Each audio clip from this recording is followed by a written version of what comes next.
TV ਦੇਖ ਰਹੇ ਸਾਰੇ ਦਰਸ਼ਕਾਂ ਨੂੰ ਪਿਆਰ ਭਰੀ ਸਤਿ ਸ੍ਰੀ ਅਕਾਲ। ਮੈਂ ਸਰਬਜੀਤ ਕੌਰ ਬਰਾੜ ਲੈ ਕੇ ਹਾਜ਼ਰ ਹਾਂ ਪ੍ਰੋਗਰਾਮ ਪਰਦੇਸੀ ਪੰਜਾਬ। ਤੇ ਅੱਜ ਅਸੀਂ ਪਹੁੰਚੇ ਹਾਂ ਪੰਜਾਬੀਆਂ ਦੇ ਗੜ੍ਹ ਵੂਲਗੂਲਗਾ ਵਿਖੇ। ਇਸ ਸਥਾਨ ਤੇ ਪੰਜਾਬੀਆਂ ਨੂੰ ਰਹਿੰਦੇ ਹੋਏ 100 ਸਾਲ ਤੋਂ ਵੀ ਵੱਧ ਹੋ ਗਿਆ ਹੈ ਤੇ ਇਹਨਾਂ ਪੁਰਾਣੇ ਪੰਜਾਬੀ ਪਰਿਵਾਰਾਂ ਨੇ ਨਵੇਂ ਆਏ ਪੰਜਾਬੀਆਂ ਦੀ ਆਸਟ੍ਰੇਲੀਆ ਦੇ ਵਿੱਚ ਸੈਟਲ ਹੋਣ ਲਈ ਬਹੁਤ ਮਦਦ ਕੀਤੀ ਹੈ ਤੇ ਉਹਨਾਂ ਨਵੇਂ ਆਏ ਪੰਜਾਬੀਆਂ ਵਿੱਚੋਂ ਇੱਕ ਮੈਂ ਵੀ ਹਾਂ। ਇੱਥੋਂ ਦੇ ਇੱਕ ਪਰਿਵਾਰ ਨੇ ਮੈਨੂੰ ਵੀ ਆਸਟ੍ਰੇਲੀਆ ਦੇ ਵਿੱਚ ਸੈਟਲ ਹੋਣ ਲਈ ਮੈਨੂੰ ਸਪਾਂਸਰ ਕੀਤਾ ਤੇ ਬਹੁਤ ਜ਼ਿਆਦਾ ਮਦਦ ਕੀਤੀ। ਤੇ ਦੋਸਤੋ, ਮੈਨੂੰ ਮਾਣ ਮਹਿਸੂਸ ਹੋ ਰਿਹਾ ਹੈ ਕਿ ਅੱਜ ਮੈਂ ਤੁਹਾਨੂੰ ਮਿਲਾਉਣ ਜਾ ਰਹੀ ਹਾਂ ਉਸ ਪਰਿਵਾਰ ਦੇ ਨਾਲ। ਆਓ ਫਿਰ ਮਿਲਦੇ ਹਾਂ ਰੋਬਰਟ ਗਰੇਵਾਲ ਦੀ ਫੈਮਿਲੀ।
ਸਾਨੂੰ ਇੱਥੇ ਗਾਹਾਂ ਕੁਈਨਜ਼ਲੈਂਡ ਜਾਣ ਨਹੀਂ ਸੀ ਦਿੰਦੇ। ਅੱਛਾ, ਜਾਨੀ ਕਿ ਵਾਈਟ ਪਾਲਿਸੀ ਸਿਰਫ ਗੋਰੇ ਲੋਕ ਹੀ ਇੱਥੇ ਆ ਸਕਦੇ ਸੀ, ਹੈ ਨਾ?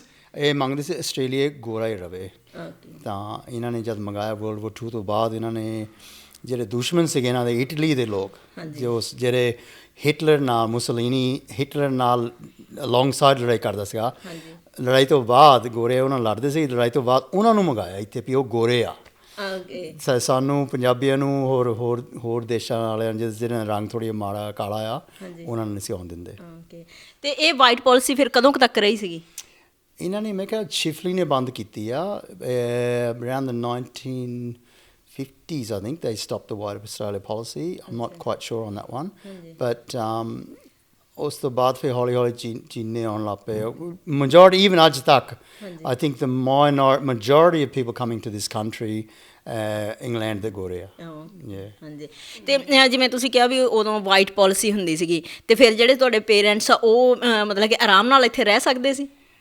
ਆਰਾਮ ਨਾਲ ਉਹ ਤਾਂ ਫਿਰ ਪੱਕੇ ਹੋ ਗਏ ਸੀਗੇ ਕਿਉਂਕਿ ਮੇਰਾ ਬਾਬਾ ਇੱਥੇ ਆਉਂਦੇ ਸੀ ਪੜਦਾਦਾ ਵੀ ਆਇਆ ਸੀਗਾ right so my father was legal in Australia ਪਰ ਲੇਕਿਨ ਉਹ ਸਾਨੂੰ ਨੌਰਥ ਨਹੀਂ ਜਾਣ ਦਿੰਦੇ ਸੀਗੇ ਇਹਨਾਂ ਨੇ ਫਿਰ ਫਰੀਮੈਂਟਲ ਉਤਰੇ ਸੀਗੇ and they work their way up the coast and then ਫਿਰ ਮੁਸਲਮਾਨ ਇੱਕ ਫੈਮਿਲੀ ਸੀਗੇ ਬ੍ਰਿਸਬਨ ਦੇ ਵਿੱਚ ਉਹਨਾਂ ਨੇ ਬ੍ਰਿਸਬਨ ਰਿਵਰ ਟਪਾਤਾ ਇਹਨਾਂ ਨੂੰ ਤੇ ਫਿਰ ਗਾਹਾਂ ਉਹਨਾਂ ਨੇ ਰਸਤੇ ਖੋਲ੍ਹਤੇ ਵੀ ਚਲੋ ਵੀ ਨੌਰਥ ਕੁਈਨਜ਼ਲੈਂਡ ਕਿਉਂਕਿ ਉੱਥੇ ਕੰਮ ਸੀਗਾ ਅੱਛਾ ਜੀ ਕੰਮ ਨੂੰ ਜਾਂਦੇ ਸੀਗੇ ਆਪਣੇ ਲੋਕ ਗੰਨਾ ਕੱਟਣ ਕਿਉਂਕਿ ਆਪਣੇ ਲੋਕ ਤਾਂ ਫਿਰ ਕੰਮ ਕਰਨ ਹੀ ਆਉਂਦੇ ਸੀਗੇ ਤਾਂ ਫਿਰ ਉਹਨਾਂ ਨੂੰ ਤਾਂ ਕੰਮ ਹੀ ਚਾਹੀਦਾ ਸੀ ਨਾ ਉਦੋਂ ਵੀ ਅਜੇ ਤੱਕ ਸਟੂਡੈਂਟ ਮੁੰਡੇ ਜਦ ਤੁਸੀਂ ਵੀ ਆਏ ਆ ਸਾਰੇ ਕੰਮ ਲਈ ਆਉਂਦੇ ਆ ਤਾਂ ਆਸਟ੍ਰੇਲੀਆ ਦੇ ਹਨਾ ਕੰਮ ਗਾਹਾਂ ਸੁਧਾਰਦੇ ਆ ਹਾਂਜੀ ਬੈਟਰ ਲਿਵਿੰਗ ਵਾਸਤੇ ਹਾਂਜੀ ਬੈਟਰ ਲਿਵਿੰਗ ਵਾਸਤੇ ਹਾਂਜੀ ਇਹ ਹੀ ਹੈ ਕਿ ਆਪਾਂ ਇਹ ਹੀ ਸੋਚਦੇ ਹਾਂ ਕਿ ਜੇ ਅਸੀਂ ਆਪਦਾ ਦੇਸ਼ ਛੱਡਿਆ ਤਾਂ ਫਿਰ ਘੱਟੋ ਘੱਟ ਸਾਨੂੰ ਇੱਥੇ ਚੰਗੀਆਂ ਸਹੂਲਤਾਂ ਮਿਲਣ ਸਾਡਾ ਘੱਟੋ ਘੱਟ ਸਾਡਾ ਰਹਿਣ ਸਹਿਣ ਤਾਂ ਵਧੀਆ ਹੋਵੇ ਹੈ ਨਾ ਤੇ ਆਂਟੀ ਜੀ ਫਿਰ ਤੁਸੀਂ ਕਦੋਂ ਆਏ ਸੀ ਮੈਂ ਜੀ ਵਿਆਹ ਵਾਸਤੇ ਆਈ ਸੀਗੀ ਇੱਥੇ ਇਹ ਉਧਰ ਉਸ ਵੇਲੇ ਆਪਣੇ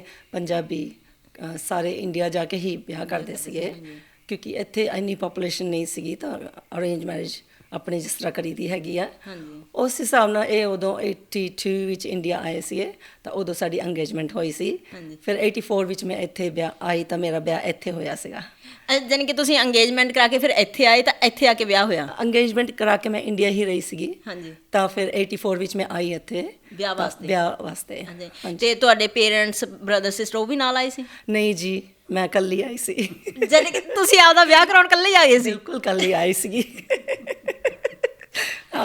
ਇਕੱਲੀ ਬਰਾਤ ਸੀਗੀ।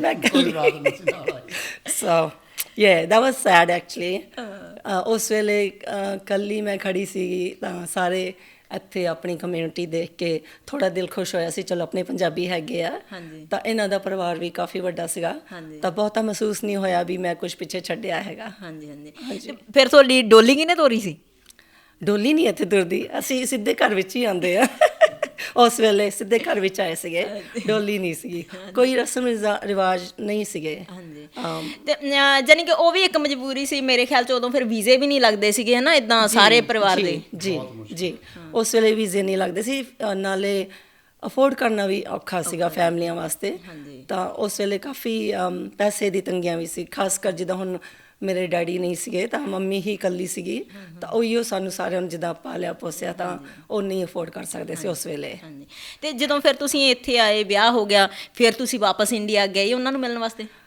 ਜਾਣ ਨੂੰ ਕਾਫੀ ਟਾਈਮ ਲੱਗ ਗਿਆ ਮੈਨੂੰ ਮੇਰੇ 3 ਬੱਚੇ ਸੀ ਜਦੋਂ ਮੈਂ ਗਈ ਹਾਂ ਪਹਿਲੀ ਵਾਰੀ ਤਾਂ 9 ਸਾਲ ਬਾਅਦ ਗਈ ਸੀਗੀ ਕਿਉਂਕਿ ਲਾਈਕ ਜਿੱਦਾਂ ਹੁਣ ਇੰਡੀਆ ਅਸੀਂ ਔਖੇ ਸੀ ਉਸੇ ਤਰ੍ਹਾਂ ਅਸੀਂ ਇੱਥੇ ਵੀ ਨਵੀਂ ਕੰਟਰੀ ਵਿੱਚ ਆ ਕੇ ਸਾਰਾ ਕੁਝ ਸ਼ੁਰੂ ਕਰਨਾ ਸੀਗਾ ਤਾਂ ਉਸ ਵੇਲੇ ਅਸੀਂ ਵੀ ਜੋਰ ਲਗਾਇਆ ਹੋਇਆ ਸੀਗਾ ਕਿ ਅਸੀਂ ਕੰਮ ਕਰਕੇ ਕੁਝ ਬਣੀਏ ਤਾਂ ਅਸੀਂ ਜੁਆਇੰਟ ਫੈਮਿਲੀ ਵਿੱਚ ਰਹਿੰਦੇ ਸੀਗੇ 3 ਭਰਾ ਸੀਗੇ ਇਹਨਾਂ ਦੇ ਕੇਲੇ ਦੇ ਕੰਮ ਹੁੰਦੇ ਸੀਗੇ ਤਾਂ ਉਦੋਂ ਸਾਰਿਆਂ ਨੇ ਇਕੱਠਿਆਂ ਨੇ ਰਲ ਕੇ ਕੰਮ ਤੇ ਜਾਣਾ ਕਾਫੀ ਹਾਰਡ ਵਰਕ ਕੀਤਾ ਉਹਨਾਂ ਟਾਈਮਾਂ ਵਿੱਚ ਤਾਂ ਫਿਰ ਅਸੀਂ ਜਿੱਦਾਂ ਵਿੱਚ ਹੀ ਬੱਚੇ ਵੀ ਲਏ ਵਿੱਚ ਹੀ ਇਹਨਾਂ ਨੂੰ ਦੇਖਣਾ ਪਾਲਣਾ ਤਾਂ ਕੰਮ ਵੀ ਕਰਨਾ ਨਾਲੇ ਪਰਿਵਾਰ ਦੇ ਵਿੱਚ ਰਹਿਣਾ ਤਾਂ ਅਫੋਰਡ ਕਰਨਾ ਬਹੁਤ ਮੁਸ਼ਕਿਲ ਸੀ ਵੀ ਅਸੀਂ ਆਪਣੇ ਪੈਸੇ ਜਮ੍ਹਾਂ ਕਰਕੇ ਤਾਂ ਅਸੀਂ ਇੰਡੀਆ ਜਾ ਸਕੀਏ ਤੇ ਵੈਸੇ ਵੀ ਕਿਉਂਕਿ ਜਿਵੇਂ ਆਪਣੇ ਪੁਰਾਣੇ ਬਜ਼ੁਰਗ ਤਾਂ ਸਿਰਫ ਲੇਬਰ ਹੀ ਕਰਨ ਆ ਜਾਂਦੇ ਸੀ ਇੱਥੇ ਹੈ ਨਾ ਜਾਂ ਫਿਰ ਇੱਥੇ ਰਹਿ ਕੇ ਲੇਬਰ ਕਰਦੇ ਸੀਗੇ ਮੇਰੇ ਖਿਆਲ 'ਚ ਫਿਰ ਤੁਸੀਂ ਲੋਕਾਂ ਨੇ ਆਪਣੇ ਪੈਰ ਜਮਾਉਣੇ ਸ਼ੁਰੂ ਕਰਦੇ ਇੱਥੇ ਹੈ ਨਾ ਹਾਂਜੀ ਨਹੀਂ ਅਸੀਂ ਸਾਡੇ ਜਿੱਦਾਂ ਅਸੀਂ ਕਾਫੀ ਪੁਰਾਣੀ ਫੈਮਿਲੀ ਆ ਮੇਰੇ ਡੈਡੀ ਨੇ ਜਿੱਦਾਂ ਮਿਹਨਤ ਕਰਕੇ ਤੇ ਫਿਰ ਉਹਦਾ ਇਹੀ ਸੀਗਾ ਵੀ ਅਸੀਂ ਵੀ ਇੱਕ ਦਿਨ ਜ਼ਮੀਨ ਲੈ ਕੇ ਤਾਂ ਅਸੀਂ ਵੀ ਆਪਣਾ ਕਾਰੋਬਾਰ ਸ਼ੁਰੂ ਕਰੀਏ ਤਾਂ ਹੁਣ ਉਹ ਗਾਹਾਂ ਮੈਂ ਸੀਗਾ ਮੇਰੇ 2 ਭਰਾ ਸੀਗੇ ਜਿੱਦਾਂ ਵੀ ਨਾਈਸ ਫੈਮਿਲੀ ਸੀਗੀ ਜਿੱਦਾਂ ਟੂ ਕੈਰੀ ਔਨ ਸੋ ਮੇਰੇ ਡੈਡੀ ਨੇ ਬਨਾਨਾ ਫਾਰਮ ਲੈ ਲਿਆ ਸੀਗਾ ਆਪਣਾ ਹਾਂਜੀ ਇੱਥੇ ਇਟ ਵਾਜ਼ ਜਿੱਦਾਂ ਸਭ ਤੋਂ ਬੜੀ ਬਨਾਨਾ ਗਰੋਇੰਗ ਰੀਜਨ ਆਸਟ੍ਰੇਲੀਆ ਦੀ ਇੱਥੇ ਹੁੰਦੀ ਸੀ ਇੱਥੇ ਸ਼ੁਰੂ ਹੋਈ ਸੀਗੀ ਸਬ ਟ੍ਰੋਪੀਕਲ ਕਲਾਈਮੇਟ ਆ ਵੈਸੇ ਇੱਥੇ ਪਰ ਹੁਣ ਤਾਂ ਚਲੇ ਗਈ north Queensland Cairns it's a tropical climate ਜਿੱਦਾਂ ਵੈਸੇ banana is a tropical plant so ਉਸ ਦਿਨਾਂ 'ਚ ਡੈਡੀ ਨੇ ਫਾਰਮ ਲੈ ਲਿਆ ਤਾਂ ਉਹ ਘਰ ਲੈ ਲਿਆ ਇੱਥੇ ਆ ਕੇ ਤਾਂ ਫਿਰ ਹੌਲੀ ਹੌਲੀ ਸਾਡੇ ਵਿਆਹ ਹੋ ਗਏ ਤਾਂ ਅਸੀਂ ਫਿਰ ਭਰਾਵਾਂ ਨੇ ਇਕੱਠੇ ਹੋ ਗਏ ਇੱਕ ਫਾਰਮ 'ਤੇ ਸਿਰ 'ਤੇ 2 ਫਾਰਮ ਲੈ ਲਏ 3 ਫਾਰਮ ਲੈ ਲਏ ਸੋ ਇੱਦਾਂ ਹੌਲੀ ਹੌਲੀ ਸਾਡਾ ਕਾਰੋਬਾਰ ਸ਼ੁਰੂ ਹੋ ਗਿਆ ਹੁਣ ਬੱਚੇ ਹੋ ਗਏ ਬੱਚੇ ਹੁਣ ਤਕੜੇ ਹੋ ਗਏ ਉਹ ਹੁਣ ਫਾਰਮਿੰਗ ਲਾਈਨ 'ਚ ਉਹ ਕਹਿੰਦੇ ਵੀ ਹੁਣ ਮੇਰੀ ਬੇਟੀ ਜਿੱਦਾਂ ਪੜ੍ਹ ਲਿਖ ਗਈ ਹੁਣ ਇਹੀ ਜ਼ੋਰ ਹੁੰਦਾ ਪੰਜਾਬੀਆਂ ਦਾ ਵੀ ਨਿਆਣੇ ਪੜ੍ਹਾਓ ਇਹਨਾਂ ਨੂੰ ਪੜ੍ਹਾ ਤੇ ਹੁਣ ਡਾਕਟਰ ਬਣ ਗਈ ਕੁੜੀ ਤਾਂ ਇੰਡੀਆ ਹੁਣ ਡਾਕਟਰ ਨਾਲ ਵਿਆਹ ਕਰ ਲਿਆ ਚਲੋ ਮੁੰਡਾ ਮੇਰਾ ਬਿਲਡਰ ਬਣ ਗਿਆ, ਹੀ ਇਜ਼ ਇਨ ਬ੍ਰਿਸਬਨ ਐਕਚੁਅਲੀ, ਹੁਣ ਬਿਲਡਿੰਗ ਸੁਪਰਵਾਈਜ਼ਿੰਗ ਕਰਦਾ ਆ। ਹਾਂਜੀ ਹਾਂਜੀ। ਤਾਂ ਇੱਕ ਮੁੰਡਾ ਸਾਡੇ ਨਾਲ ਆ ਇੱਥੇ, ਨਾਲ ਗਗਨ ਛੋਟਾ। ਅੱਛਾ ਜੀ। ਤਾਂ ਇਹ ਹੁਣ ਅਸੀਂ ਐਕਚੁਅਲੀ ਬਨਾਨਾ ਫਾਰਮਿੰਗ ਉਦੋਂ ਖਤਮ ਹੋ ਗਿਆ ਹਾਂਜੀ ਵੀ ਨਾਰਥ ਕੁਇਨਜ਼ਲੈਂਡ ਜਿੱਦਾਂ ਟ੍ਰੋਪੀਕਲ ਏਰੀਆ ਆ, ਉੱਥੇ ਜ਼ਿਆਦਾ ਪੈਦਾ ਹੋਣ ਲੱਗ ਪਏ। ਅੱਛਾ ਜੀ। ਸੋ ਥੋੜ੍ਹੇ ਚਿਰ ਲਈ ਫਿਰ ਅਸੀਂ ਕਿਹਾ ਵੀ ਚਲੋ ਉੱਥੇ ਜਾ ਕੇ ਦੇਖ ਲੈਂਦੇ ਹੱਥ। ਠੀਕ ਹੈ, ਜਾਣੀ ਕਿ ਪਹਿਲਾਂ ਇੱਥੇ ਵੀ ਬਨਾਨਾ ਹੁੰਦਾ ਸੀ ਤੇ ਨਾਰਥ ਕੁਈਨਜ਼ਲੈਂਡ ਦੇ ਵਿੱਚ ਵੀ ਬਨਾਨਾ ਹੀ ਹੁੰਦਾ ਸੀ। ਨਾਰਥ ਕੁਇਨਜ਼ਲੈਂਡ ਨਹੀਂ ਸੀ, ਇੱਥੇ ਸੀਗਾ ਪਹਿਲਾਂ, ਉੱਥੇ ਹੌਲੀ ਸ਼ੁਰੂ ਇੱਥੇ ਹੋਇਆ ਸੀਗਾ। ਅੱਛਾ ਜੀ। ਸੋ ਜਦ ਉਹਨਾਂ ਨੇ ਫਿਰ ਸ਼ੁਰੂ ਕਰਤਾ ਹਾਂਜੀ ਤਾਂ ਟ੍ਰੋਪੀਕਲ ਤਾਂ ਸਬ ਟ੍ਰੋਪੀਕਲ ਤਾਂ ਬਿਗ ਡਿਫਰੈਂਸ ਆ। ਉੱਥੇ ਤਾਂ ਆਮ ਜਾਂ ਬਾਗਾਨੀ ਬਨਾਨਾ ਹੋ ਜਾਂਦਾ ਸੀਗਾ। ਓਕੇ। ਨਾਲੇ ਉੱਥੇ ਜ਼ਮੀਨਾਂ ਉੱਥੇ ਖੁੱਲੀਆਂ ਸੀਗੀਆਂ, ਇਹ ਫਰਕ ਸੀਗਾ। ਇੱਥੇ ਸਾਡੀ ਜ਼ਮੀਨਾਂ ਬਹੁਤ ਛੋਟੀਆਂ, ਥੋੜ੍ਹੇ ਏਕੜ ਸੀਗੇ, 10-10 12-12 15-15 ਏਕੜ, ਤਾਂ ਵੱਡੇ ਜਗ੍ਹਾ ਨਹੀਂ ਲੈ ਸਕਦੇ ਸੀਗੇ। ਹਾਂ, ਉੱਥੇ ਅਸੀਂ ਜਾ ਕੇ 100-200 ਜਿੰਨੇ ਮਰਜ਼ੀ ਖੁੱਲ੍ਹੀ ਜ਼ਮੀਨ ਲੈ ਸਕਦੇ ਸੀਗੇ, ਤਾਂ ਜਿਹਦੇ ਨਾਲ ਕਿ ਫਿਰ ਤੁਸੀਂ ਖੇਤੀ ਖੁੱਲ੍ਹੇ ਦਿਲ ਨਾਲ ਕਰ ਸਕਦੇ ਹੋ। ਤੇ ਜਿਵੇਂ ਤੁਸੀਂ ਕਿਹਾ ਵੀ ਤੁਸੀਂ ਉੱਥੇ ਗਏ ਆ ਨਾ, ਫਿਰ ਤੁਸੀਂ ਉੱਥੇ ਕਿੰਨਾ ਕੁ ਚਿਰ ਰਹੇ ਸੀ? ਅਸੀਂ ਇੱਥੋਂ ਜੀ ਚਲੇ ਗਏ 1997 ਐਕਚੁਅਲੀ। ਹਾਂਜੀ। ਤਾਂ ਮੈਂ ਮੇਰੇ ਭਰਾਵਾਂ ਨੂੰ ਛੱਡ ਕੇ ਤਾਂ ਉਧਰ ਚਲੇ ਗਿਆ ਸੀਗਾ। ਹਾਂਜੀ। ਤਾਂ ਭਰਾ ਇੱਥੇ ਹੀ ਰਹਿੰਦੇ ਸੀ? ਭਰਾ ਇੱਥੇ ਰਹੇ ਸੀਗੇ, ਜ਼ਮੀਨ ਵਗੈਰਾ ਇੱਥੇ ਛੱਡਤੀ ਸੀਗੀ। ਹਾਂਜੀ। ਤਾਂ ਮੈਂ ਕਿਹਾ ਚਲੋ ਉੱਥੇ ਹੱਥ ਦੇਖ ਲੈਂਦਾ। ਤਾਂ ਐਕਚੁਅਲੀ ਅਸੀਂ 10 ਸਾਲ ਉੱਥੇ ਲਾਏ। ਹਾਂਜੀ। ਤਾਂ ਫਾਰਮ ਜਿੱਦਾਂ ਵੀ at about 80 to 100 acres banana farm. ਤਾਂ ਪਰ at the time it was hard work, ਕਾਫੀ ਮਿਹਨਤੀ ਸੀਗੀ। ਤਾਂ ਹੁਣ ਸਟੂਡੈਂਟ ਲੋਕ ਤੁਸੀਂ ਤਾਂ ਹੁਣ ਲਾਏ, ਉੱਥੇ ਤਾਂ ਲੇਬਰ ਵੀ ਨਹੀਂ ਮਿਲਦੀ ਸੀਗੀ। ਇਟ ਵਾਸ ਵੈਰੀ ਡਿਫਿਕਲਟ ਬਹੁਤ ਸੀਗਾ। ਤਾਂ ਪਰ ਸੋਹਣਾ ਸੀਗਾ ਲਾਈਫ ਸਟਾਈਲ, ਸੋਹਣਾ ਘਰ ਲੈ ਲਿਆ ਅਸੀਂ, ਸੈੱਟ ਹੋ ਗਏ ਸੀਗੇ ਵੈਸੇ। ਤਾਂ ਤੇ ਉਥੇ ਜਿੱਦਾਂ ਤੁਸੀਂ ਵੀ ਨਾਲ ਫਿਰ ਕੰਮ ਕਰਦੇ ਹੁੰਦੇ ਸੀ ਬਨਾਨੇ ਦਾ? ਹਾਂਜੀ ਅਸੀਂ ਨਾਲ ਹੀ ਕਰਦੇ ਸੀ ਫਿਰ, ਕਟਿੰਗ ਵਗੈਰਾ ਜਾਂ ਕੀ? ਪੈਕਿੰਗ ਕਰਦੇ ਹੁੰਦੇ ਸੀਗੇ ਬਨਾਨਾ ਸ਼ੈੱਡ ਵਿੱਚ। ਹਾਂਜੀ। ਤਾਂ ਕਈ ਵਾਰ ਨਾਲ ਫਿਰ ਟਰੈਕਟਰ ਵੀ ਡਰਾਈਵ ਕਰਦੇ ਨਾ, ਤਾਂ ਪਿੱਛੇ ਸਪਰੇਆਂ ਵਗੈਰਾ ਕਰਦੇ ਹੁੰਦੇ ਸੀਗੇ। ਸੋ ਉੱਥੇ ਕਿਉਂਕਿ ਖੁੱਲ੍ਹੇ ਫਾਰਮ ਕਰਕੇ ਈਜ਼ੀ ਸੀਗਾ, ਵੱਡੇ ਪੱਧਰੀ ਜ਼ਮੀਨਾਂ ਸੀਗੀਆਂ, ਆਰਾਮ ਨਾਲ ਵਿੱਚ ਟਰੈਕਟਰ ਚਲਾਈ ਜਾਓ। ਤਾਂ ਪਿੱਛੇ ਇਹ 2 ਜਣੇ ਲੱਗੇ ਹੁੰਦੇ ਸੀ ਸਪਰੇਅ ਕਰਨ ਨੂੰ ਜਾਂ ਫਿਰ ਖਾਦ ਪਾਣੀ। ਤਾਂ ਇਹ ਤੇ ਜਦੋਂ ਤੁਸੀਂ ਟਰੈਕਟਰ ਵਗੈਰਾ ਚਲਾਉਂਦੇ ਹੁੰਦੇ ਸੀ ਨਾ, ਤੇ ਇੰਡੀਆ ਵਾਲਿਆਂ ਨੂੰ ਫੋਟੋਆਂ ਭੇਜਦੇ ਹੁੰਦੇ ਸੀ ਮੈਂ ਇੱਥੇ ਕੀ ਕੰਮ ਕਰਦੀ ਹਾਂ? ਬਿਲਕੁਲ ਨਹੀਂ ਕਿਉਂਕਿ ਉਹਨਾਂ ਨੂੰ ਤਾਂ ਪਤਾ ਹੀ ਨਹੀਂ ਹੋਣਾ ਸਾਡੀ ਬੇਟੀ ਉੱਥੇ ਕੀ ਕਰ ਰਹੀ ਹੈ। ਉਹਨਾਂ ਨੂੰ ਤਾਂ ਇੰਨਾ ਪਤਾ ਵੀ ਆਸਟ੍ਰੇਲੀਆ ਗਈ ਹੈਗੀ ਹੈ। ਹਾਂਜੀ। ਤੇ ਜਿਵੇਂ ਜਦੋਂ ਤੁਸੀਂ ਆਏ ਸੀ ਉਦੋਂ ਤਾਂ ਫਿਰ ਫੋਨ ਵਗੈਰਾ ਵੀ ਕੋਈ ਜ਼ਿਆਦਾ ਨਹੀਂ ਹੋਣੇ ਹੈ ਨਾ, ਫਿਰ ਤੁਸੀਂ ਆਪਦੇ ਪੇਰੈਂਟਸ ਨਾਲ ਕਿੱਦਾਂ ਰਾਬਤਾ ਕਾਇਮ ਕਰਦੇ ਸੀਗੇ, ਕੀ ਕਰਦੇ ਹੁੰਦੇ ਸੀ?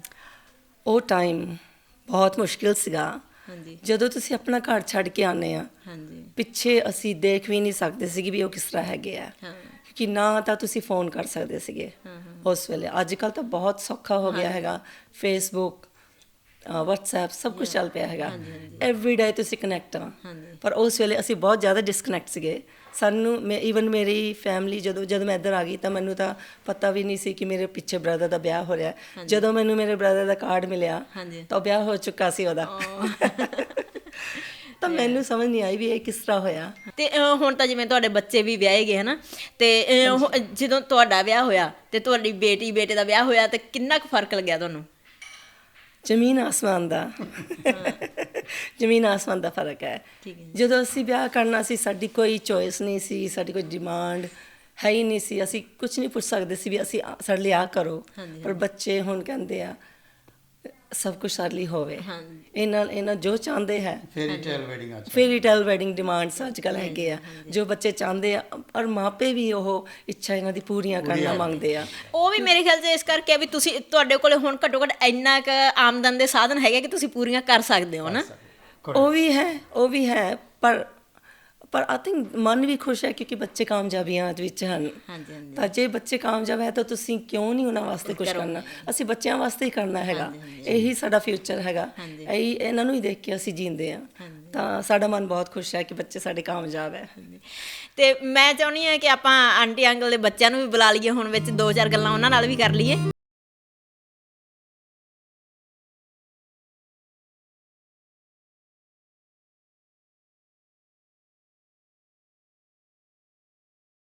ਹਾਂਜੀ ਅਮਰਤ, ਸਤਿ ਸ਼੍ਰੀ ਅਕਾਲ ਜੀ।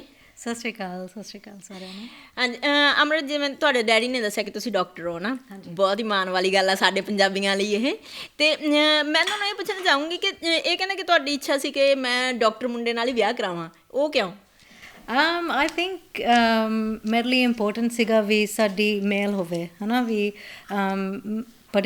ਜਦੋਂ ਤੁਸੀਂ ਪੜ੍ਹਦੇ ਆ ਫਿਰ ਤੁਹਾਡੀ ਥੋੜ੍ਹੀ ਇੰਟੈਲੀਜੈਂਸ ਲੈਵਲ, ਤੁਹਾਡੇ ਕਨਵਰਸੇਸ਼ਨ ਹੁੰਦੇ ਆ, ਕੰਮ ਦੇ ਵੀ ਪ੍ਰੈਸ਼ਰ ਜਿਹੜੇ ਹੁੰਦੇ ਆ, ਉਹ ਫਿਰ ਦੋਨਾਂ ਦੇ ਵਿੱਚ ਅੰਡਰਸਟੈਂਡਿੰਗ ਹੁੰਦੀ ਆ ਵੀ ਹਾਂ ਕੰਮ ਤੋਂ ਲੇਟ ਹੈ ਜਾਂ ਕੋਈ ਇਮਰਜੈਂਸੀ ਪੈ ਗਈ ਆ, ਫਿਰ ਹੈ ਨਾ ਅੰਡਰਸਟੈਂਡਿੰਗ ਸੇਮ ਰਹਿੰਦੀ ਆ, ਤੁਹਾਡੇ ਵਿੱਚ ਕੋਈ ਪ੍ਰੋਬਲਮ ਨਹੀਂ ਰਹਿੰਦੀ। ਯੈਸ, ਹਾਂਜੀ। ਤੇ ਜਿੱਦਾਂ ਕਿ ਤੁਸੀਂ ਡਾਕਟਰ ਹੋ ਨਾ, ਤੁਸੀਂ ਕਿਸੇ ਸਪੈਸ਼ਲਿਸਟ ਹੋ ਕਿਸੇ ਚੀਜ਼ 'ਚ ਜਾਂ ਜਨਰਲ ਡਾਕਟਰ ਹੋ? ਹਾਂਜੀ, ਮੈਂ ਆਪਣੀ ਫੈਮਿਲੀ ਮੈਡੀਸਨ ਵਿੱਚ ਸਪੈਸ਼ਲਾਈਜੇਸ਼ਨ ਕੀਤੀ ਆ, ਹੁਣੀ ਮੇਰੀ ਗ੍ਰੈਜੂਏਸ਼ਨ ਹੋਈ ਸੀਗੀ। ਕੰਗ੍ਰੈਚੁਲੇਸ਼ਨਸ। ਹਾਂਜੀ, ਤਾਂ ਜਿਵੇਂ ਹੁਣ ਤੁਹਾਡੇ 2 ਬੱਚੇ ਆ ਨਾ, ਮਹੀਰਾ ਇੱਕ ਛੋਟਾ ਬੇਬੀ ਹੈ, ਤੇ ਤੁਹਾਨੂੰ ਕੰਮ ਕਰਨ 'ਚ ਕੋਈ ਪ੍ਰੋਬਲਮ ਤਾਂ ਨਹੀਂ ਆ ਰਹੀ? ਨਹੀਂ, ਆਈ ਥਿੰਕ ਹੁਣ ਜੇ ਤੁਸੀਂ ਡਾਕਟਰ ਨਾਲ ਵਿਆਹ ਕੀਤਾ ਆ ਫਿਰ ਉਹਨੇ ਵੀ ਆਪਣਾ ਕੰਮ ਕਰਨਾ। ਮਨਜਿੰਦਰ ਕੰਮ ਕਰਦੇ ਆ, ਫਿਰ ਮੈਂ ਹੁਣ ਜਦੋਂ ਬੱਚੇ ਲਏ ਸੀਗੇ ਮੈਟਰਨਿਟੀ ਲੀਵ ਤੋਂ, ਮੈਂ ਫਿਰ 1 ਸਾਲ ਘਰ ਰਹੀ ਬੱਚਿਆਂ ਨਾਲ, ਫਿਰ ਮੈਂ ਪਾਰਟ ਟਾਈਮ ਗਈ ਵਾਪਸ ਕੰਮ 'ਤੇ। ਤੇ ਹੁਣ ਤੁਸੀਂ ਪਾਰਟ ਟਾਈਮ ਕਰ ਰਹੇ ਹੋ? ਹਾਂ, ਹਜੇ ਛੋਟਾ ਆ, 5 ਮਹੀਨੇ ਦਾ ਆ, ਫਿਰ ਹਜੇ ਮੈਂ ਘਰ ਹੀ ਐਂਡ ਸੋ 2-3 ਮਹੀਨੇ ਤੱਕ ਫਿਰ ਮੈਂ ਜਾਵਾਂਗੀ ਵਾਪਸ, ਹਾਂਜੀ, ਕੰਮ 'ਤੇ। ਤੇ ਜਿੱਦਾਂ ਹੁਣ ਤੁਸੀਂ ਵਿਆਹ ਵੀ ਇੰਡੀਆ ਜਾ ਕੇ ਜਾਨੀ ਕਿ ਕਰਵਾਇਆ ਮੁੰਡੇ ਨਾਲ, ਹੈ ਨਾ, ਤੇ ਇੱਦਾਂ ਕੋਈ ਕਲਚਰ ਡਿਫਰੈਂਸ, ਜਿੱਦਾਂ ਤੁਹਾਡੀ ਤਾਂ ਮੈਨੂੰ ਲੱਗਦਾ 5th ਜਨਰੇਸ਼ਨ ਹੈ ਇੱਥੇ, ਹੈ ਨਾ, ਤੇ ਤੁਸੀਂ ਇੱਥੋਂ ਦੇ ਜੰਮੇ ਪਲੇ ਇੱਥੋਂ ਦੇ ਹਿਸਾਬ ਨਾਲ ਰਹਿੰਦੇ ਹੋ, ਤੇ ਕੋਈ ਇੱਦਾਂ ਦੀ ਪ੍ਰੋਬਲਮ ਤਾਂ ਨਹੀਂ ਆਈ ਉਹਨਾਂ ਦੇ ਨਾਲ ਐਡਜਸਟ ਕਰਨ ਵਿੱਚ? ਨਹੀਂ, ਆਈ ਥਿੰਕ ਜਿੱਦਾਂ ਤੁਸੀਂ ਕਹਿ ਰਹੇ, ਅਸੀਂ ਕਾਫੀ ਜਨਰੇਸ਼ਨ ਤੋਂ ਇੱਥੇ ਹੈਗੇ, ਪਰ ਅਸੀਂ ਆਪਣਾ ਜੋ ਕਲਚਰ ਹੈਗਾ, ਸਾਡੀ ਰਿਲੀਜਨ ਹੈਗੀ, ਉਹ ਅਸੀਂ ਛੱਡੀ ਨਹੀਂ। ਸਾਡੇ ਘਰ ਵਿੱਚ ਕਾਫੀ ਇੰਪੋਰਟੈਂਟ ਸੀਗੀ, ਅਸੀਂ ਆਪਣੇ ਗ੍ਰੈਂਡ ਪੇਰੈਂਟਸ ਨਾਲ ਰਹੇ ਜਿੱਦਾਂ ਛੋਟੇ ਹੁੰਦੇ, ਮੇਰੇ ਮੰਮੀ ਡੈਡੀ ਵੀ ਕਾਫੀ ਸਾਨੂੰ ਜਿੱਦਾਂ ਪੰਜਾਬੀ ਸਿਖਾਏ, ਅਸੀਂ ਗੁਰਦੁਆਰੇ ਵੀ ਕਾਫੀ ਜਾਂਦੇ ਸੀਗੇ, ਸੋ ਉਹ ਸਾਡੇ ਵਿੱਚ ਹੈਗੀ ਆ। ਫਿਰ ਉਹੀ ਸੀਗਾ ਦਿਮਾਗ ਵਿੱਚ ਵੀ ਹਾਂ ਅਸੀਂ ਪੰਜਾਬੀ ਮੁੰਡੇ ਨਾਲ ਅਸੀਂ ਵਿਆਹ ਕਰਨਾ ਆ, ਸੋ ਫਿਰ ਜਦੋਂ ਟਾਈਮ ਆਇਆ ਮੰਮੀ ਡੈਡੀ ਨੇ ਕਿਹਾ, ਫਿਰ ਹਾਂ ਕਰਦਾ। ਹੁਣ ਸਾਡਾ ਕਲਚਰ ਹੈਗਾ ਵੀ ਅਰੇਂਜ ਮੈਰਿਜ, ਸੋ ਐਕਚੁਅਲੀ ਮੇਰਾ ਅਰੇਂਜ ਕਮ ਲਵ ਸੀਗਾ, ਸੋ ਅਸੀਂ 2-3 ਸਾਲ ਮਿਲੇ ਵਰਤੇ, ਫਿਰ ਇੱਕ ਦੂਜੇ ਨੂੰ ਅਸੀਂ ਪਛਾਣਿਆ, ਫਿਰ ਅਸੀਂ ਐਗਰੀ ਕੀਤਾ ਵੀ ਹਾਂਜੀ ਸਾਡੇ ਲਈ ਠੀਕ ਹੈ। ਮੇਰੇ ਖਿਆਲ 'ਚ ਇਹ ਫਿਰ ਤੁਹਾਡੇ ਪੇਰੈਂਟਸ ਲਈ ਵੀ ਚੰਗੀ ਗੱਲ ਸੀਗੀ ਕਿ ਤੁਹਾਨੂੰ ਥੋੜ੍ਹਾ ਟਾਈਮ ਦਿੱਤਾ ਉਹਨਾਂ ਨੇ ਇੱਕ ਦੂਜੇ ਨਾਲ ਮਿਲ ਵਰਤਣ ਲਈ, ਕਿ ਤਾਂ ਕਿ ਇਹ ਨਾ ਹੋਵੇ ਕਿ ਇੱਕੋ ਦਮ ਤੁਹਾਡੇ 'ਤੇ ਪ੍ਰੈਸ਼ਰ ਹੋ ਜਾਏ ਕਿ ਹਾਏ ਮੇਰਾ ਵਿਆਹ ਹੋ ਗਿਆ ਤਾਂ ਹੁਣ ਮੈਨੂੰ ਪਤਾ ਨਹੀਂ ਕਿ ਮੁੰਡਾ ਕਿੱਦਾਂ ਦਾ, ਹੈ ਨਾ।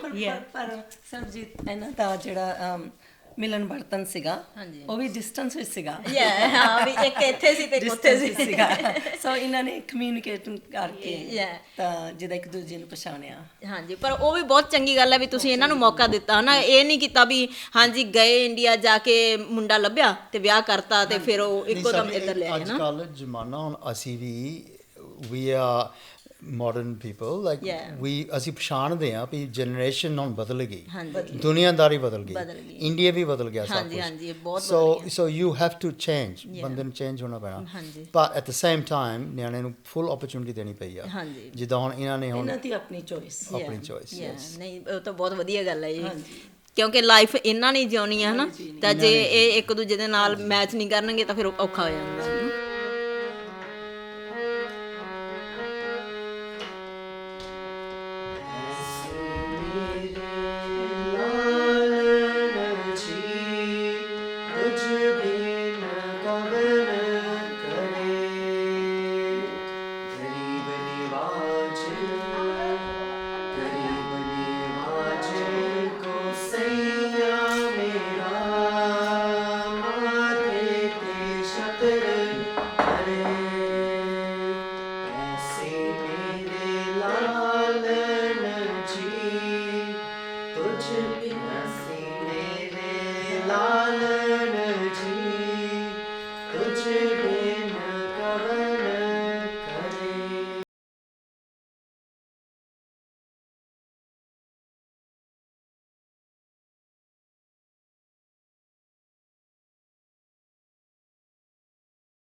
ਹਾਂਜੀ, ਹੁਣ ਆਪਾਂ ਪਹੁੰਚ ਚੁੱਕੇ ਹਾਂ ਰੋਬਰਟ ਗਰੇਵਾਲ ਜੀ ਦੇ ਬਲੂਬੇਰੀ ਫਾਰਮ ਤੇ। ਸਭ ਤੋਂ ਪਹਿਲਾਂ ਤਾਂ ਆਪਾਂ ਉਹਨਾਂ ਤੋਂ ਜਾਣਕਾਰੀ ਲੈਂਦੇ ਹਾਂ ਕਿ ਇਹ ਜਿਹੜਾ ਡੈਮ ਬਣਾਇਆ ਹੋਇਆ ਇਹ ਕੀ ਚੀਜ਼ ਹੈ ਤੇ ਕਿਉਂ ਬਣਾਇਆ ਹੈ। ਇਹ ਜੀ ਡੈਮ ਬਣਾਇਆ ਅਸੀਂ ਜਿੱਦਾਂ ਨੀਵੇਂ ਥਾਂ ਦੇ ਵਿੱਚ ਜ਼ਮੀਨ ਦੇ ਤਾਂ ਅਸੀਂ ਪੱਟ ਕੇ ਤੇ ਜਿੱਦਾਂ ਇੰਡੀਆ ਆਪਾਂ ਛੱਪੜ ਕਹਿ ਦਿੰਦੇ ਆ ਖੂਹ ਜਿਹਾ ਬਣਾਤਾ ਵੱਡਾ ਸਾਰਾ। ਹਾਂਜੀ ਜਿਹੜੀ ਕੈਚਮੈਂਟ ਆ ਸਾਰੀ ਆ ਜਿਹੜੀ ਕੈਚਮੈਂਟ ਆ ਸਾਡੀ, ਹਾਂਜੀ ਹਾਂਜੀ ਜਦ ਮੀਂਹ ਪੈਂਦਾ ਉਹ ਹੜ ਕੇ ਥੱਲੇ ਮਿਨੀ ਪਾਣੀ ਆ ਜਾਂਦਾ ਤਾਂ ਇੱਥੇ ਕੈਚ ਹੋ ਜਾਂਦਾ। ਠੀਕ ਹੈ ਜੀ। ਜਾਣੀ ਕਿ ਉਹ ਸਾਰੀਆਂ ਪਹਾੜੀਆਂ ਦਾ ਪਾਣੀ ਹੈ ਜਿਹੜਾ ਉਹ ਇਹਦੇ ਵਿੱਚ ਆ ਜਾਂਦਾ ਹੈ। ਇੱਥੇ ਰੁਕਣਾ ਹਾਂਜੀ ਉਹ ਫਿਰ ਪਾਣੀ ਅਸੀਂ ਫਿਰ ਇਰੀਗੇਸ਼ਨ ਵਾਸਤੇ ਸਾਡੇ ਖੇਤਾਂ ਨੂੰ ਪਾਣੀ ਪਾ ਸਕਦੇ ਹਾਂ। ਜਿੰਨੀ ਵੀ ਬਲੂਬੇਰੀ ਲੱਗੀ ਹੈ ਉਹਨੂੰ ਸਾਰੇ ਨੂੰ ਇੱਥੋਂ ਪਾਣੀ ਜਾਊਗਾ। ਹਾਂ ਠੀਕ ਹੈ ਜੀ। ਤੇ ਜਿਵੇਂ ਤੁਸੀਂ ਸ਼ੁਰੂ 'ਚ ਹੀ ਮੈਨੂੰ ਦੱਸਿਆ ਸੀਗਾ ਵੀ ਹੁਣ ਥੋੜਾ ਡਰਾਈ ਹੈ ਇੱਥੇ, ਵੀ ਮੀਂਹ ਨਹੀਂ ਪਿਆ ਜਨਵਰੀ ਤੋਂ ਲੈ ਬਹੁਤ ਜ਼ਿਆਦਾ ਡਰਾਈ ਹੋ ਰਿਹਾ ਤੇ ਜਦੋਂ ਫਿਰ ਇਹ ਮੀਂਹ ਨਹੀਂ ਪੈਂਦਾ ਤਾਂ ਫਿਰ ਇਹ ਪਾਣੀ ਤਾਂ ਸੁੱਕ ਜਾਂਦਾ ਹੋਣਾ ਮੇਰੇ ਖਿਆਲ 'ਚ, ਹੌਲੀ ਹੌਲੀ ਜਾਂ ਫਿਨਿਸ਼ ਹੋ ਜਾਂਦਾ ਹੋਣਾ ਨਾ, ਤਾਂ ਫਿਰ ਤੁਸੀਂ ਕੀ ਕਰਦੇ ਹੋ ਇਰੀਗੇਸ਼ਨ ਲਈ? ਵੈਲ ਆਫਟਰ ਦੈਟ ਸਾਡੇ ਕੋਲ ਉਹ ਬੋਰ ਪੱਟਿਆ ਹੋਇਆ ਆ ਹਾਂਜੀ ਜ਼ਮੀਨ 'ਚ ਜਿੱਦਾਂ 300 ਮੀਟਰ ਜਿੱਦਾਂ 100 ਫੁੱਟ ਹੁੰਦਾ। ਹਾਂਜੀ ਹਾਂਜੀ ਐਂਡ ਉਹ ਫਿਰ ਬੋਰ ਨਾਲ ਅਸੀਂ ਡੈਮ ਫਿਲ ਅਪ ਕਰ ਲਈਦਾ। ਅੱਛਾ ਜੀ। ਸੋ ਤੇ ਮੈਂ ਸੁਣਿਆ ਵੀ ਜਿਵੇਂ ਇੱਥੇ ਇੱਕ ਕੋਈ ਲਿਮਿਟ ਹੁੰਦੀ ਹੈ ਪਾਣੀ ਕੱਢਣ ਦੀ, ਵੀ ਆਪਾਂ ਇਹ ਨਹੀਂ ਵੀ ਆਪਣੀ ਮਰਜ਼ੀ ਨਾਲ ਜਿੰਨਾ ਚਾਹਵੇ ਕੱਢ ਸਕਦੇ ਹਾਂ, ਕੋਈ ਇਦਾਂ ਦੀ ਰਿਕੁਆਇਰਮੈਂਟ ਹੈਗੀ ਹੈ? ਰਿਕੁਆਇਰਮੈਂਟ ਹੈਗੀ ਆ ਜਿੱਦਾਂ ਜ਼ਮੀਨ ਤੇ ਜਾਂਦੇ ਆ 1 ਮੈਗਾਲੀਟਰ ਤੱਕ ਕਰ ਸਕਦੇ ਆ। ਬਾਕੀ ਫਿਰ ਜ਼ਮੀਨ ਤੇ ਹਾਰਵੈਸਟੇਬਲ ਰਾਈਟ ਉਹਨੂੰ ਕਹਿੰਦੇ ਆ ਕਿ ਜਿੰਨੀ ਸਾਡੀ ਜ਼ਮੀਨ ਹੈ ਕੁਝ ਪਰਸੈਂਟੇਜ ਗਵਰਨਮੈਂਟ ਅਲਾਉ ਕਰਦੀ ਆ, ਜਾਂ ਤੁਹਾਨੂੰ ਲਾਇਸੈਂਸ ਲੈਣਾ ਪੈਂਦਾ ਆ। ਪਰ ਵਾਟਰ ਇੱਥੇ ਆਸਟ੍ਰੇਲੀਆ 'ਚ ਬਿਗ ਪ੍ਰੋਬਲਮ ਆ, ਬਿਗ ਪ੍ਰੋਬਲਮ ਆ। ਤੇ ਕਦੇ ਇਹ ਵੀ ਹੋਇਆ ਵੀ ਇੰਨਾ ਡਰਾਈ ਹੋ ਗਿਆ ਹੋਵੇ ਵੀ ਤੁਸੀਂ ਬਲੂਬੇਰੀ ਤੁਹਾਨੂੰ ਛੱਡਣੀ ਪਈ ਹੋਵੇ ਜਾਂ ਫਸਲ ਚੰਗੀ ਨਾ ਹੋਈ ਹੋਵੇ ਉਹਦੇ ਕਰਕੇ? Actually at this present moment ਸਾਡੇ 9-10 ਮਹੀਨੇ ਹੋਏ ਚੱਜ ਨਾ ਮੀਂਹ ਪਏ ਨੂੰ। ਹਾਂਜੀ ਕਈ ਫਾਰਮ ਡੈਮਾਂ ਐਨ ਥੱਲੇ ਲੱਗੇ ਪਈਆਂ ਆ, ਹੁਣ ਉਹ ਜਸਟ ਜੀਂਦੇ ਹੀ ਰੱਖਦੇ ਇਹਨੂੰ ਵੀ ਰੱਬ ਨੂੰ ਅਰਦਾਸਾਂ ਕਰਦੇ ਆ ਵੀ ਮੀਂਹ ਪੈ ਜਾਵੇ। ਹਾਂਜੀ ਠੀਕ ਹੈ। ਪਰ ਅਜੇ ਤੱਕ ਤਾਂ ਨਹੀਂ ਹੋਇਆ ਇਦਾਂ, ਪਰ ਰੱਬ ਕਰੇ ਨਾ ਹੋਵੇ ਇਦਾਂ। ਅੰਕਲ ਜੀ ਇਸ ਬੇਰੀ ਨੂੰ ਲੱਗੀ ਨੂੰ ਕਿੰਨਾ ਕੁ ਚਿਰ ਹੋ ਗਿਆ? ਆ ਜੀ ਬੇਰੀ ਅਸੀਂ ਐਸਟੈਬਲਿਸ਼ ਕੀਤੀ ਇਨ 2009।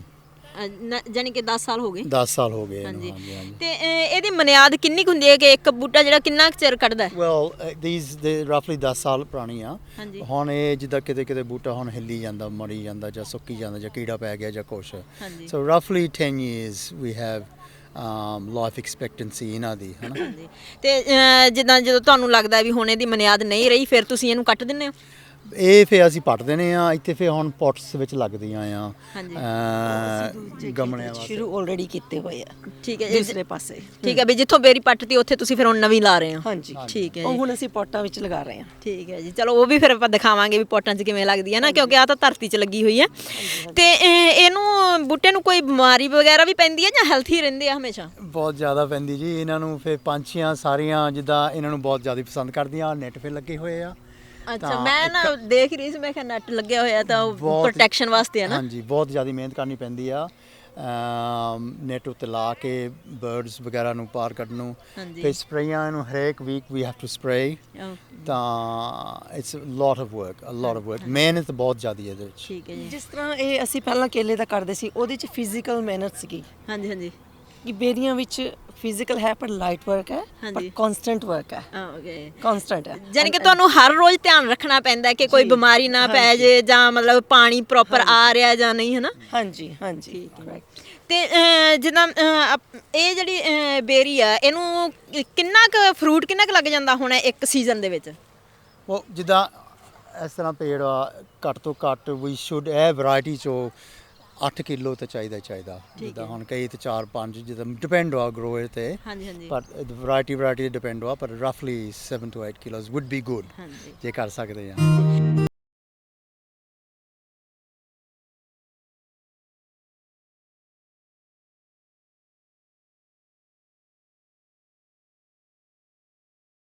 ਅੰਕਲ ਜੀ ਜਿਹੜਾ ਇਹਦੇ ਵਿੱਚ ਮਿਕਸ ਪਾਇਆ ਤੁਸੀਂ, ਇਹ ਮਿੱਟੀ ਨਹੀਂ ਲੱਗਦੀ ਕਿ ਇਹ ਚੀਜ਼ ਕੀ ਹੈ?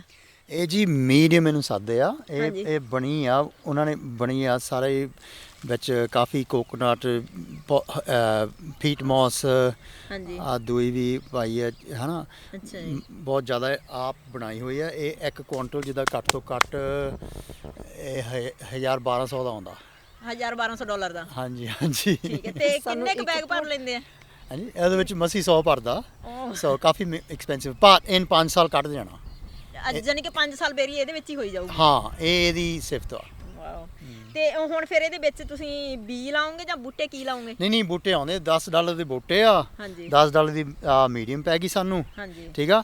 ਤੇ ਫਿਰ ਪੋਟ ਦੇ ਵਗੈਰਾ ਤਾਂ ਆਹ ਜਿਹੜੀ ਇਰੀਗੇਸ਼ਨ ਸਿਸਟਮ ਆ, ਇਹ ਜਿਵੇਂ ਆਪਾਂ ਹਸਪਤਾਲ 'ਚ ਪਏ ਟੀਕਾ ਨਹੀਂ ਲੱਗਦਾ ਬਾਂਹ 'ਚ, ਹਾਂਜੀ ਹਾਂਜੀ ਇਦਾਂ ਡਾਇਰੈਕਟ ਇੰਜੈਕਸ਼ਨ ਉਹਨਾਂ ਨੂੰ ਇਹਨੂੰ ਮਿਲੂਗਾ ਇਦਾਂ, ਹਾਂਜੀ ਠੀਕ ਆ। ਠੀਕ ਹੈ। ਬੂਟੇ ਨੂੰ ਜੋ ਵੀ ਨਿਊਟ੍ਰੀਐਂਟਸ ਚਾਹੀਦੀਆਂ ਆ, ਜੋ ਵੀ ਫਰਟੀਲਾਈਜ਼ਰ ਚਾਹੀਦਾ, ਉਹ ਇਹਦੇ ਰਾਹੀਂ ਪੈ ਉਹਨੂੰ ਇਹਦੇ ਰਾਹੀਂ ਪਊਗਾ। ਹੋਰ ਘੰਟੇ ਬਾਅਦ ਲਾ ਸਕਦੇ ਹਾਂ ਆਪਾਂ, 2 ਘੰਟੇ ਬਾਅਦ, ਹਾਂਜੀ ਮੌਸਮ ਦੇ ਹਿਸਾਬ ਨਾਲ। ਠੀਕ ਹੈ। ਤੇ ਇਸ ਇਰੀਗੇਸ਼ਨ ਦਾ ਜਿਹੜੀ ਆਪਾਂ ਪੁਰਾਣੀ ਬੇਰੀ ਦੀ ਇਰੀਗੇਸ਼ਨ ਦੇਖੀ ਸੀ, ਕੋਈ ਇਹਦਾ ਡਿਫਰੈਂਸ ਹੈਗਾ? ਡਿਫਰੈਂਸ ਇਹ ਆ ਵੀ ਇਹ ਟਾਈਮਿੰਗ ਨਾ ਦਿੰਦੀ ਆ ਉਹਨੂੰ ਪ੍ਰੋਪਰ ਇਹਦੇ ਨਾਲ ਪਾਣੀ ਵੀ ਸੇਵ ਕਰ ਸਕਦੇ ਹਾਂ। ਐਂਡ ਨਿਊਟ੍ਰੀਐਂਟਸ, ਯਾ ਠੀਕ ਤਾਂ ਹੈ। ਨਿਊਟ੍ਰੀਐਂਟ very- ਜੋ ਅਸੀਂ ਪਾਣੇ ਆ ਉਹ ਪਾਣੀ ਦੇ ਥਰੂ ਸਿੱਧੇ ਬੂਟੇ ਨੂੰ ਜਾਣੇ ਆ। ਬੂਟੇ ਦੀ ਜੜ 'ਚ ਜਾਣੇ ਹਨ। ਠੀਕ ਹੈ।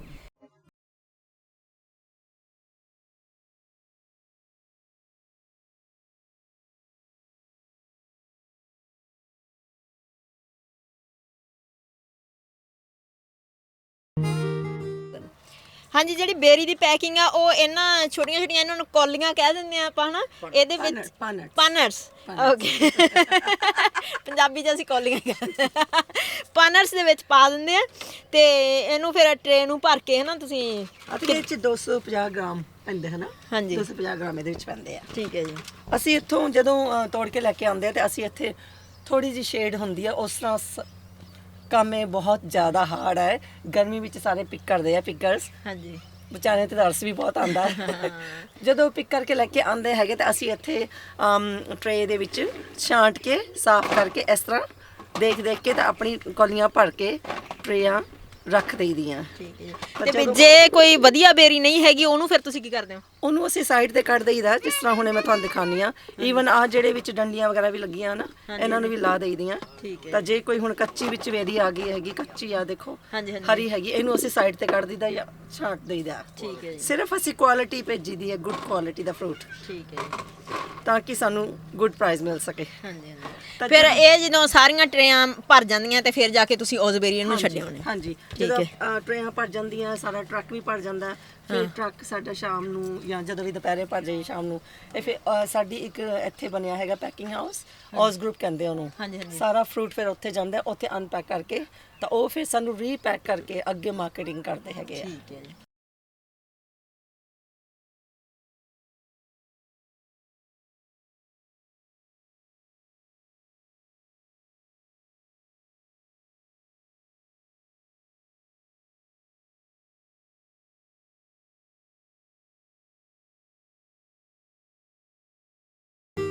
ਹਾਂਜੀ ਦੋਸਤੋ, ਦੁਨੀਆ ਦੇ ਇਸ ਸਵਰਗ ਬੁਲਗੁਲਗਾ ਦੀ ਧਰਤੀ ਦੇ ਖੂਬਸੂਰਤ ਵਿਊ ਦੇ ਨਾਲ ਅਸੀਂ ਤੁਹਾਡੇ ਤੋਂ ਲੈਂਦੇ ਹਾਂ ਇਜਾਜ਼ਤ ਤੇ ਮਿਲਦੇ ਹਾਂ ਅਗਲੀ ਵਾਰ ਕਿਸੇ ਹੋਰ ਫੈਮਿਲੀ ਦੇ ਨਾਲ। ਸਤਿ ਸ੍ਰੀ ਅਕਾਲ।